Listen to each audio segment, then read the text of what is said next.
আসসালামু আলাইকুম ভিউয়ার্স, তোমরা সবাই কেমন আছো? আলহামদুলিল্লাহ আমি ভালো আছি।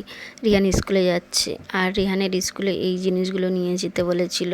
ওই সব জিনিস দিয়ে আমার রিহান এই ফ্ল্যাগটা বানিয়েছিল। যেহেতু 15 আগস্ট ছুটির দিন, সবাই বাড়িতে থাকবে, তাই আমাদের বাড়িতে বিরিয়ানি রান্না হচ্ছিল। আর ওদিকে রিহান বসে বসে দেখছে আর একটু একটু দুষ্টামো করছে। 15 আগস্ট আসলে জানি না আমার মনটা কেমন একটা করে। ছোটোবেলার কথা মনে পড়ে যায়, স্কুলে যাওয়া, তারপর যেখানে যেখানে ফ্ল্যাগ তুলবে সেইখানে গিয়ে জাতীয় সঙ্গীত গাইতাম, চকলেট বিস্কুট নিয়ে বাড়িতে চলে আসতাম। আরও কত কী স্মৃতি মনে পড়ছিল। ছোটোবেলার আনন্দ একটা অন্যরকম। বড় হওয়ার সাথে সাথে আনন্দগুলো কোথায় চলে যায়, আর দায়িত্ব বেড়ে যায়। মাথার মধ্যে শুধু টেনশন, নানান রকমের সংসারিক চাপ, আরও কত কী কাজ করে।